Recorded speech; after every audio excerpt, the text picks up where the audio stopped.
Hello प्यारे बच्चों, क्या हाल चाल। उम्मीद है आप लोग अच्छे होंगे।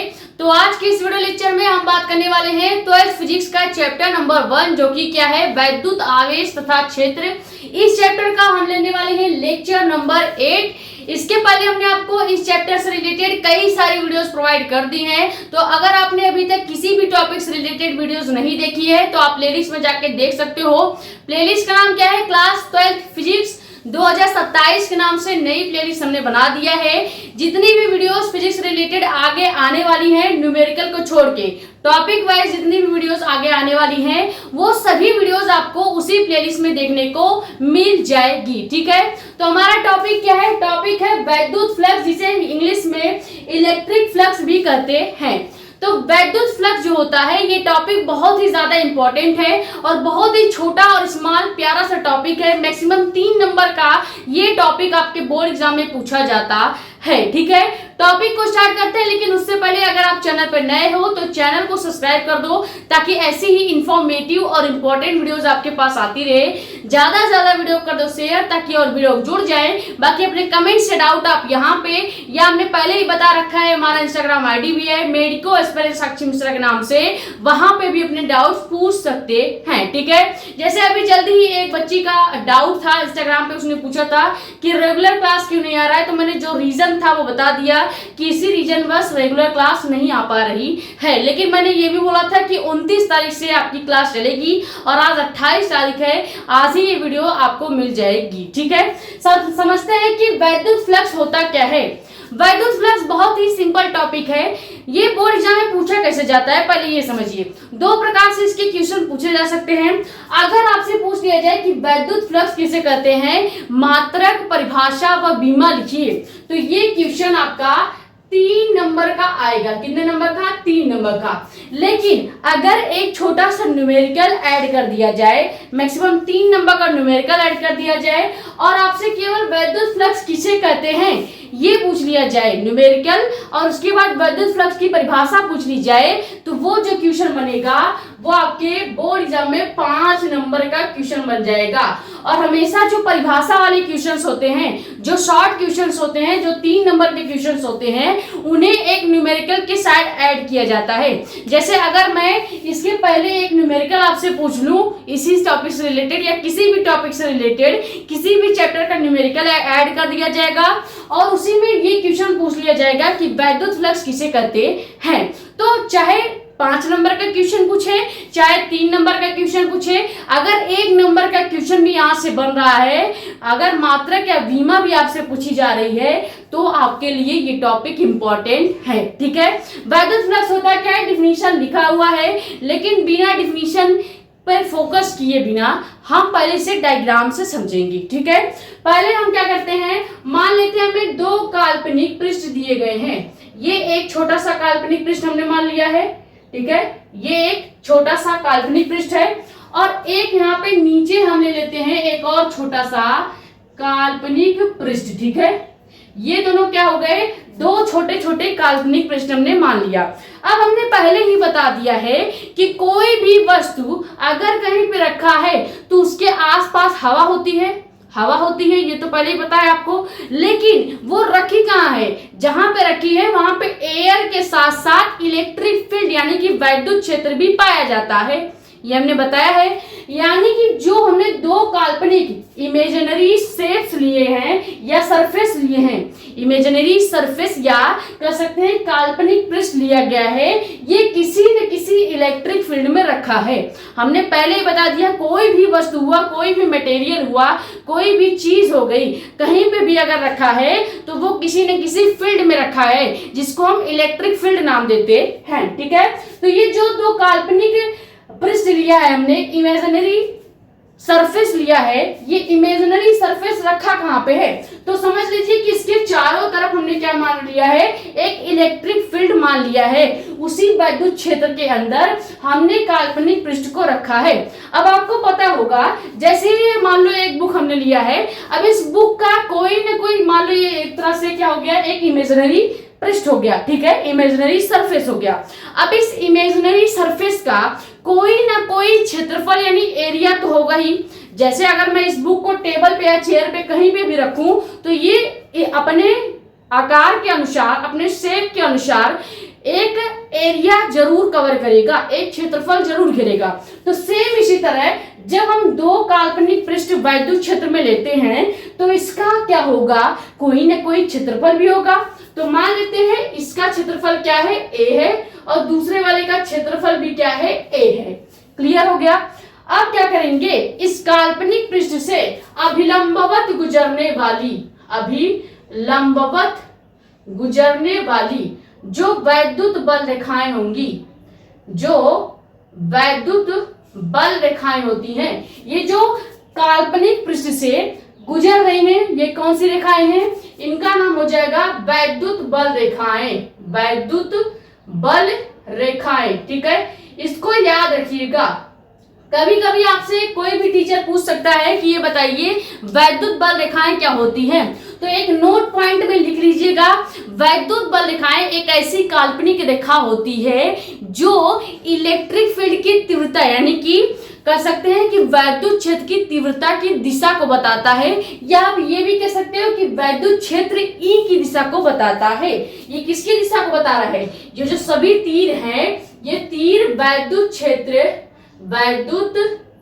क्षेत्र की तीव्रता की दिशा को बता रहा है, तीव्रता की दिशा को बता रहा है। क्लियर हो गया। तो हमने क्या किया, एक वैद्युत क्षेत्र मान लिया, इलेक्ट्रिक फील्ड मान लिया। उस इलेक्ट्रिक फील्ड में हमने कोई एक काल्पनिक शेप ले लिया, यानी कि काल्पनिक या इमेजिनरी शेप ले लिया, एक काल्पनिक पृष्ठ ले लिया। अब इस काल्पनिक पृष्ठ से लंबवत या अभिलंबवत गुजरने वाली वैद्युत बल रेखाओं की जो संख्या होती है, उस संख्या को ही क्या कहा जाता है, वैद्युत फ्लक्स या इलेक्ट्रिक फ्लक्स कहा जाता है। क्लियर। अब एक केस ये हो गया कि जो वैद्युत क्षेत्र रेखाएं हैं ये अभिलंबवत गुजर रही हैं बिना किसी कोण को बनाए हुए, यानी यहाँ पे देखिए कोई भी थीटा कोण नहीं बन रहा है। ये लाइन जो है, ये जो वैद्युत बल रेखाएं हैं, ये बिल्कुल सीधे अगर काल्पनिक पृष्ठ के निकल रही हैं, तो ये पहला केस हो गया। दूसरा केस हम मान लेते हैं कि जो दूसरा हमने काल्पनिक पृष्ठ लिया है, इमेजिनरी शेप लिया है। अब इस इमेजिनरी शेप में हम क्या कर लेते हैं, यहां से इस तरह से तिरछे करके कुछ वैद्युत बल रेखाएं निकालते हैं। ठीक है, कुछ वैद्युत बल रेखाओं को यहाँ से निकालते हैं, और ये जो वैद्युत बल रेखाएं निकल रही हैं, इस बार ये क्या कर रही हैं, यहाँ से थीटा कोण का निर्माण कर रही हैं। किसका, थीटा कोण का निर्माण कर रही हैं। ये सब क्या कर रहे हैं, थीटा कोण का निर्माण कर रहे हैं। तो ये क्या हो गया, आपका वैद्युत बल रेखाएं हो गई, वैद्युत बल रेखाएं हो गई, जो कि क्या कर रही है, इस बार थीटा कोण से निकल रही है। तो दो केस में वैद्युत फ्लक्स निकलेगा, हमेशा याद रखिएगा। वैद्युत फ्लक्स अगर किसी इमेजिनरी शेप यानी कि काल्पनिक पृष्ठ से निकल रही है तो वो दो केस में निकलेगा, या तो वो पृष्ठ के अभिलंबवत सीधे निकल जाए 90 डिग्री पे, या तो वो थीटा कोण बनाते हुए निकले, चाहे थीटा कोण 35 हो या 45 हो। बस ये आपको पता होना चाहिए कि जो वैद्युत बल रेखाएं होंगी, यानी कि जो भी आपका इलेक्ट्रिक फ्लक्स होगा, वो या तो अभिलंबवत निकलेगा या तो थीटा डिग्री कोण बनाते हुए निकलेगा। परिभाषा क्लियर हो गया। परिभाषा हमने बता दिया है कि पहले हमने कोई एक इलेक्ट्रिक फील्ड लिया था, उस इलेक्ट्रिक फील्ड में एक काल्पनिक पृष्ठ माना था, उस काल्पनिक पृष्ठ का एक एरिया होगा, क्षेत्रफल होगा, और उस क्षेत्रफल के अभिलंबवत गुजरने वाली जो वैद्युत बल रेखाएं हैं, जितनी भी वैद्युत बल रेखाएं इस पृष्ठ के बाहर गुजर जा रही हैं, उन वैद्युत बल रेखाओं की संख्या को ही क्या कहा जाता है, वैद्युत फ्लक्स कहा जाता है, इलेक्ट्रिक फ्लक्स भी कहा जाता है। क्लियर हो गया। अब इसे किससे प्रदर्शित करते हैं, मेन पॉइंट ये है, हमको अगर इलेक्ट्रिक फ्लक्स को दर्शाना होगा, रिप्रेजेंट करना होगा, तो कैसे रिप्रेजेंट करेंगे, हम इसे रिप्रेजेंट करेंगे फाई ई से। फाई ई क्या होता है, कहीं पे भी जीरो बना के बीच से काट दिया जाए तो इसको पढ़ते हैं फाई। आप इसे लिख लीजिएगा, ठीक है।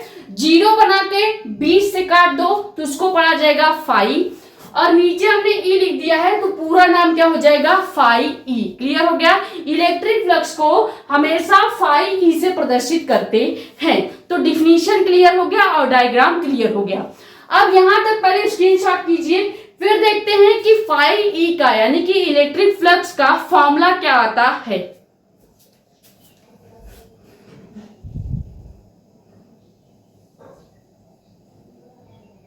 अब देखो वैद्युत फ्लक्स का फॉर्मूला कैसे निकालेंगे। वैद्युत फ्लक्स का फॉर्मूला होता है फाई ई इक्वल टू, आपका क्या हो जाएगा, फाई ई इक्वल टू समाकलन ए। समाकलन ए का मतलब क्या होता है, हमने आपको बताया था कहीं पे भी इस तरह से अगर x लिखा हो या समाकलन लगा के y लिखा हो या समाकलन लगा के z लिखा हो या समाकलन लगा के r लिखा हो या समाकलन लगा के a लिखा हो, इन सब का मतलब क्या होता है, इन सब का मतलब होता है संपूर्ण पृष्ठ के लिए। समाकलन a का मतलब क्या है, समाकलन a का मतलब है संपूर्ण पृष्ठ के लिए, पृष्ठ के लिए हम क्या कर रहे हैं, क्षेत्रफल को निकाल रहे हैं। क्लियर हो गया। समाकलन x लिखा है जिसका मतलब क्या है, संपूर्ण क्षेत्रफल के लिए दूरी को निकाला जा रहा है। y का मतलब है कि y अक्ष पर, y अक्ष पर हम संपूर्ण पृष्ठ के लिए कोई भी मान निकाल रहे हैं। क्लियर हो गया। तो समाकलन लगा के कोई भी वैल्यू अगर लिखा गया है तो इसका सीधा मतलब है कि हम पूरे सरफेस के लिए, पूरे पृष्ठ के लिए कोई भी वैल्यू, कोई भी मान निकाल रहे हैं। क्लियर हो गया। समाकलन ए का मतलब केवल यही है, यहाँ पे लिख देते हैं समाकलन, समाकलन ए का मतलब क्या है, पूरे पृष्ठ के लिए, पूरे पृष्ठ का क्षेत्रफल ज्ञात करना। ठीक है, क्षेत्रफल ज्ञात करने के लिए, ठीक है, पूरे पृष्ठ का क्षेत्रफल ज्ञात करने के लिए हम समाकलन ए का निशान लगाते हैं। क्लियर हो गया। तो समाकलन ए इक्वल टू क्या हो जाएगा, ई बार इंटू डी ए बार, ये फॉर्मूला होता है। अब आपको ये समझ में आना चाहिए कि ई बार क्यों लिखा गया है और डी ए बार क्यों लिखा गया है। एक एक चीज आपको क्लियर होना चाहिए। समाकलन ए का मतलब क्लियर हो गया, पूरे पृष्ठ का क्षेत्रफल जब भी निकालना होगा तो हम समाकलन ए से रिप्रेजेंट करेंगे। अब पूरे पृष्ठ का क्षेत्रफल क्यों दर्शा रहे हैं, क्योंकि ये जो पूरा हमने काल्पनिक पृष्ठ माना है, ये क्या है, एक इमेजिनरी सरफेस है। ठीक है, काल्पनिक पृष्ठ जो माना है, इस पूरे काल्पनिक पृष्ठ का ये पूरा क्या है, पूरा क्षेत्रफल है। ठीक है, पूरा क्षेत्रफल है। अब पूरा क्षेत्रफल हम निकाल रहे हैं इस पूरे पृष्ठ के लिए, इसीलिए हमने समाकलन ए लगा दिया। अब यहाँ पे ये वैद्युत क्षेत्र ई है, तो वैद्युत क्षेत्र ई को हम वेक्टर ई से रिप्रेजेंट करेंगे। Vector E into D A लिखेंगे। डी ए का मतलब क्या है, पूरा क्षेत्रफल अगर दर्शाया गया है तो कहीं न कहीं इस सरफेस का एक छोटा सा सरफेस भी होगा, छोटा सा क्षेत्र रहा होगा। अब भाई छोटे छोटे क्षेत्रफल मिलके ही एक प्रॉपर दफ्ती, एक पूरे काल्पनिक पृष्ठ का निर्माण किए होंगे। तो मान लीजिए ये कोई एक छोटा सा क्षेत्रफल है डी ए। डी ए का मतलब क्या होता है, सूक्ष्मतम, सूक्ष्मतम क्षेत्रफल। कहीं पे भी डी एक्स लिखा है जिसका मतलब है सूक्ष्मतम दूरी, डी आर लिखा है जिसका मतलब भी सूक्ष्मतम दूरी हो जाएगा। डी का मतलब ही होता है क्या, डी का मतलब होता है छोटी, छोटी दूरी, या कह सकते हैं सीधे छोटा मान। ठीक है, छोटा मान या सूक्ष्मतम, सूक्ष्मतम मान, ये याद रखिएगा। ये सभी डिटेल में हमने आपको अवकलन समाकलन का जब लेक्चर दिया था डिटेल में, एक एक घंटे का, फिजिक्स योद्धा प्लेलिस्ट में जाके देखिए, वहां पे देखने को मिल जाएगा। ठीक है, अब देखो डी एक्स का मतलब हो गया सूक्ष्मतम दूरी, डी आर का मतलब सूक्ष्मतम दूरी, डी का मतलब ही होता है छोटी दूरी या छोटा मान। छोटे मान को रिप्रेजेंट करने के लिए डी को लगाया जाता है। जैसे हमें बड़े क्षेत्रफल में से छोटा सा क्षेत्रफल निकालना होगा तो उसको हम डी ए से लिख सकते हैं। क्लियर हो गया। तो यहाँ पे डी ए का मतलब ही है कि इस पूरे क्षेत्रफल का एक छोटा सा टुकड़ा लेकर हम यहाँ पे लिख दिए हैं, जिसको हमने डी से रिप्रेजेंट किया है, डी ए से रिप्रेजेंट किया है। क्लियर हो गया। यहां तक क्लियर हुआ या नहीं। अब आपने यहाँ पे देखो अदिशों के गुणनफल का एक फॉर्मूला पढ़ रखा होगा। अब आप कहोगे कि यहाँ पे अदिश का गुणनफल कहाँ पे हो रहा है, तो देखो कहीं पे भी अगर डॉट लगा के गुणा किया जाता है, जैसे ई बार डॉट डी ए बार लिखा गया है, तो इस डॉट का मतलब क्या होता है, डॉट का मतलब होता है अदिश गुणन। ठीक है, अदिश गुणन में ही डॉट प्रोडक्ट का यूज किया जाता है।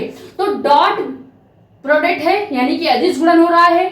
तो ये मान लीजिए जो ई बार है, ये ई बार क्या है, इसको हम मान लेते हैं बी दिया गया है, बी बार दिया गया है, और ये जो डी ए है इसको मान लेते हैं ए बार दिया गया है। तो आपने पढ़ा होगा अदिशों गुणनफल में B bar into A bar equal to क्या होता है, B into A into cos theta हो जाता है। ये फॉर्मूला अदिश के गुणनफल का है, ये आपको याद होना चाहिए। इस फॉर्मूले को हम यहाँ पे अप्लाई करेंगे इतने दूरी में, ठीक है, क्लियर हुआ।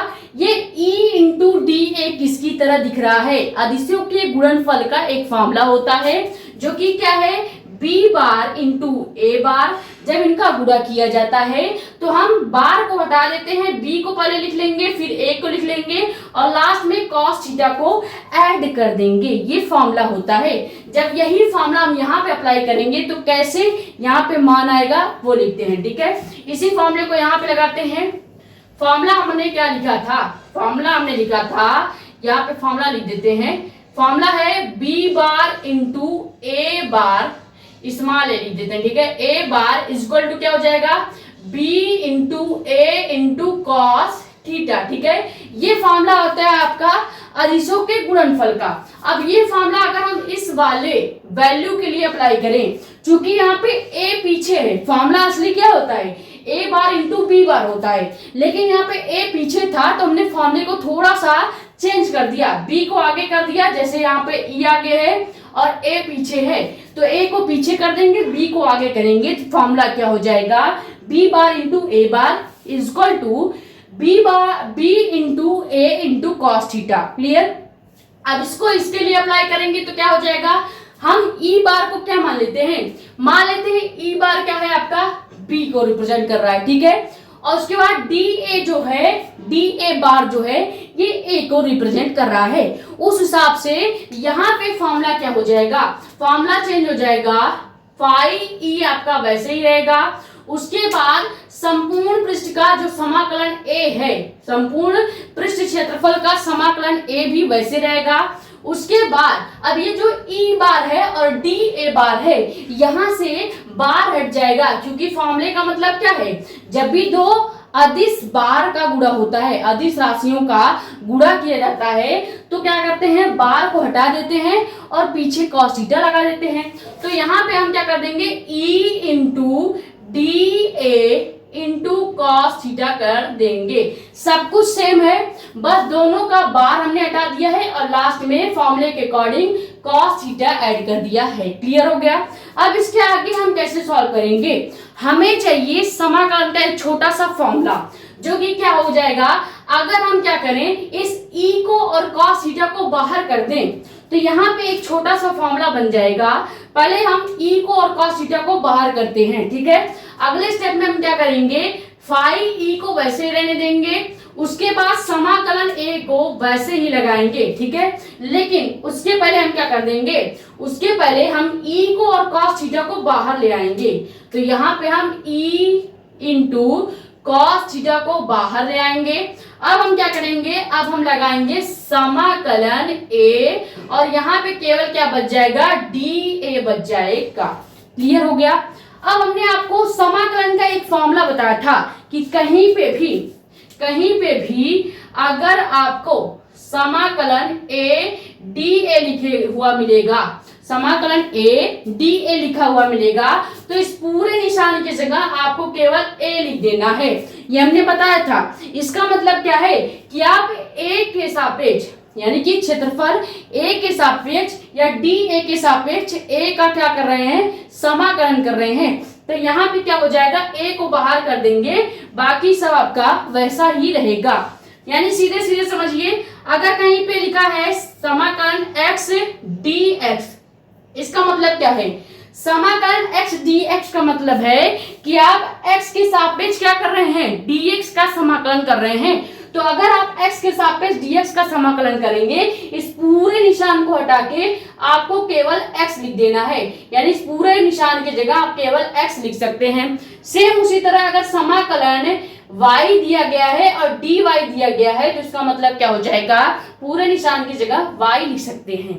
इसी तरह से यहाँ पे अगर संपूर्ण क्षेत्रफल यानी कि पूरे पृष्ठ के क्षेत्रफल a का हम समाकलन अगर डी ए के सापेक्ष करेंगे, तो इसके जगह हम केवल a लिख सकते हैं। क्लियर हो गया, ये चीज क्लियर हुई। ये हमने आपको समाकलन अवकलन के फॉर्मूले में डिटेल से बता रखा है। क्लियर हो गया। अब इस फॉर्मूले को यहाँ पे अप्लाई करेंगे, सब कुछ सेम रहेगा। चेंज क्या होगा, चेंज हो जाएगा यहाँ पे फाई ई सेम रहेगा, उसके बाद ई कॉस थीटा यहां तक सेम रहेगा। अब हमने बोला है कि कहीं पे भी समाकलन डी ए लिखा है, समाकलन ए के सापेक्ष डी ए लिखा है, तो इस पूरे निशान को हटा के केवल हम ए से गुणा कर देंगे। ये आपका क्या आ जाएगा, फॉर्मूला आ जाएगा। इसी को थोड़ा सा सिंबल कर दीजिए, यानी थोड़ा सा अच्छे से लिख देंगे, तो phi E is equal to क्या हो जाएगा, E into A into cos theta. ये हमारा क्या आ गया, वैद्युत फ्लक्स का फॉर्मूला आ गया। ठीक है, यही हमारा क्या हो जाएगा, वैद्युत फ्लक्स का फॉर्मूला आ जाएगा। क्लियर हो गया। यहाँ पे फाई ई क्या है, वैद्युत फ्लक्स है, ई आपका वैद्युत क्षेत्र होता है या वैद्युत क्षेत्र की तीव्रता होगी। उसके बाद ए आपका क्या है, क्षेत्रफल है, और कॉस थीटा क्या है, ये किसी भी कोण का ज्या होता है। ठीक है, क्लियर हो गया। या इसे कोण भी कर सकते हैं। बहुत ही आसान फॉर्मूला था, एक बार और बता देते हैं। देखो, वैद्युत फ्लक्स का फॉर्मूला होता है फाई ई इक्वल टू समाकलन ए ई बार इंटू डी ए बार। अब ई बार इंटू डी ए बार किसके जैसा दिख रहा है, दो अदिश राशियों के गुणनफल के जैसा। तो हमने यहाँ पे अदिश राशि के गुणनफल का एक फॉर्मूला लगा दिया, जो कि क्या होता है, B bar into A bar. B bar ए बार का जब गुणा किया जाता है तो बार को हटा देंगे और लास्ट में कॉस थीटा को ऐड कर देंगे। तो हमने क्या किया, ई बार और डी बार को हटा दिया है गुणा करके, कॉस थीटा का भी पीछे गुणा कर दिया। उसके बाद हम यहाँ से ई को और कॉस थीटा को इस पूरे होल समाकलन, यानी कि पूरा जो समाकलन है, पूरे क्षेत्रफल ए का जो समाकलन है, इसके बाहर लिख लेंगे, तो अंदर केवल डी ए बच जाएगा। समाकलन ए के सापेक्ष डी ए का जब भी क्या किया जाएगा, समाकलन किया जाएगा, तो आपको पता होना चाहिए ए के सापेक्ष डी ए का या डी ए का समाकलन करने पर इस पूरे निशान को हटा के केवल ए को लिखा जाता है। तो इस पूरे निशान को हटा के हमने केवल ए को रिप्लेस कर दिया। अब ए का गुणा हम ई के साथ कर देंगे, क्यों, क्योंकि हमें फॉर्मूला अच्छे से असेंबल करके लिखना था। तो हमने फॉर्मूला मेन क्या निकाल दिया है, 5e equal to E into A into cos theta. ये आपका मेन फॉर्मूला हो जाता है। क्लियर हो गया, परिभाषा समझ में आ गया, डायग्राम समझ में आ गया, और ये फॉर्मूला भी हमने देख लिया। इस फॉर्मूले में क्या क्या सिंबल्स हैं ये देख लेते हैं, उसके बाद इसका मात्रक व बीमा देखते हैं।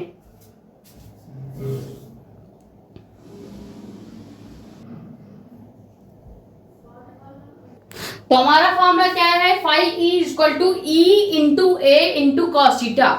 अब यहाँ पे 5e क्या है ये देख लेते हैं, क्योंकि सिंबल आपको पता होगा सिंबल का मतलब क्या है, तो न्यूमेरिकल लगाने में आसानी होगी। ठीक है, अब 5e का मतलब होता है वैद्युत फ्लक्स। ठीक है, वैद्युत फ्लक्स होता है। उसके बाद कहीं पे e लिखा है, तो इसका मतलब वैद्युत क्षेत्र, वैद्युत क्षेत्र की तीव्रता की बात हो रही है। ठीक है, वैद्युत क्षेत्र की तीव्रता की बात हो रही है। ए का मतलब क्या है, तो क्षेत्रफल होता है। कॉस थीटा का मतलब आपको जानने की जरूरत नहीं है, वो एक कोण होता है। क्लियर हो गया। अब हम क्या करेंगे, इसी फॉर्मूले से वैद्युत फ्लक्स का मात्रक और बीमा निकालेंगे, क्योंकि ज्यादातर जो ऑप्शनल क्वेश्चन आते हैं, यानी ऑब्जेक्टिव टाइप जो क्वेश्चन आएंगे बोर्ड एग्जाम में, आपसे पूछा जाता है कि वैद्युत फ्लक्स का मात्रक है, ऑप्शन दे देगा 4 ठो, तो वहां से आपको पता करना पड़ेगा कि चारों ऑप्शन में से कौन सा ऑप्शन वैद्युत फ्लक्स के मात्रक का सही ऑप्शन है। ठीक है, तो कैसे हम मात्रक निकालते हैं, मात्रक निकालना बड़ा आसान है, फॉर्मूले से ही मात्रक निकाला जाएगा। देखो, कॉस थीटा का आपको पता होना चाहिए, कभी किसी कोण का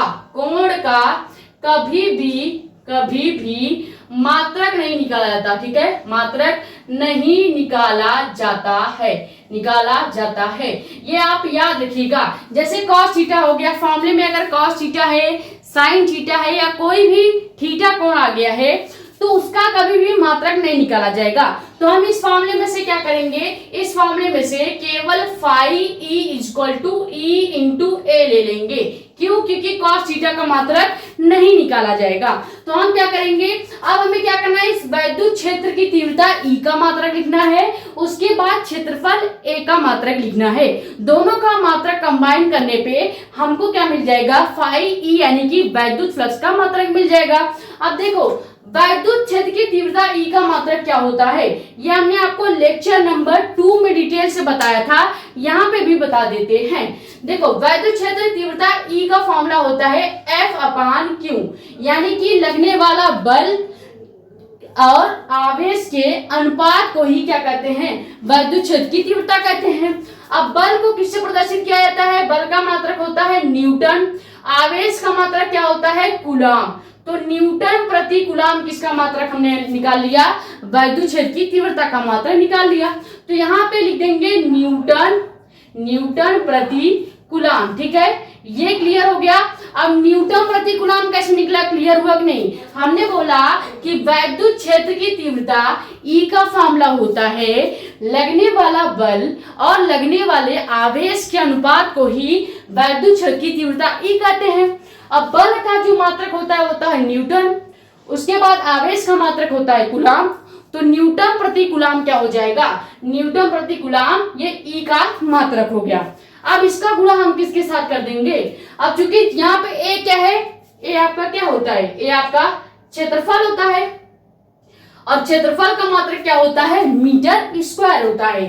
तो यहाँ पे क्षेत्रफल का मात्रक मीटर स्क्वायर हो जाएगा।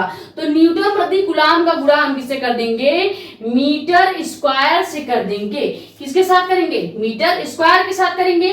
तो यहाँ पे आपका जो मेन मात्रक आ जाएगा वो क्या आ जाएगा, मात्रक आ जाएगा न्यूटन मीटर स्क्वायर प्रति कूलाम। ठीक है, न्यूटन मीटर स्क्वायर प्रति कूलाम हो जाएगा, या इसी को सिंबल में भी दर्शा सकता है। अगर हिंदी में लिखा होगा तो आप न्यूटन मीटर स्क्वायर प्रति कूलाम ऑप्शन पे क्लिक करेंगे या सारे टिक करेंगे, या अगर मात्रक में लिखा है तो ऐसे लिखा होगा न्यूटन मीटर स्क्वायर प्रति कूलाम। ठीक है, ये दोनों मात्रक आपको याद होने चाहिए। कभी कभी ऑप्शन को थोड़ा सा क्रिटिकल बनाने के लिए यहाँ पे लिखा हुआ आ सकता है क्या, एक और इसका मात्रक याद रखिएगा। पहला मात्रक तो हो गया न्यूटन मीटर स्क्वायर प्रति कूलाम स्क्वायर, दूसरा मात्रक इसका याद रखेंगे, दूसरा मात्रक क्या होता है, वोल्ट मीटर होता है। क्या होता है, वोल्ट मीटर होता है, जिसको कैपिटल V और स्मॉल m से रिप्रेजेंट किया जाता है। क्लियर हो गया, दो मात्रक याद रखिएगा। अगर आपसे पूछा जाए कि वैद्युत फ्लक्स का मात्रक है, ऑप्शन दे दिया जाए न्यूटन मीटर स्क्वायर प्रति coulomb square, newton square metre square coulomb square, तो वहां से आपको चूज करना है कि कौन सा ऑप्शन राइट होगा। आपको ये वाला भी याद रखना है, न्यूटन मीटर स्क्वायर प्रति कूलाम स्क्वायर, हिंदी वाला भी, सिंबल वाला भी। उसके बाद वोल्ट मीटर भी याद रखिएगा, हिंदी वाला भी और सिंबल वाला भी। ये चारों मात्रक किसके हैं, ये चारों मात्रक आपके वैद्युत फ्लक्स यानी इलेक्ट्रिक फ्लक्स के मात्रक हो जाते हैं। क्लियर हो गया, तो फॉर्मूला हमने बता दिया, मात्रक बता दिया, ये हमने वैद्युत क्षेत्र की तीव्रता E का फॉर्मूला बताया है। यहां तक पहले स्क्रीनशॉट कर दीजिए, हमने आपको मात्रक पूरा बता दिया है। ठीक है, ये हो गया पहला मात्रक, ये हो गया दूसरा मात्रक। यहां तक स्क्रीनशॉट कीजिए, फिर देखते हैं कि इसकी बीमा कैसे ज्ञात की जाएगी।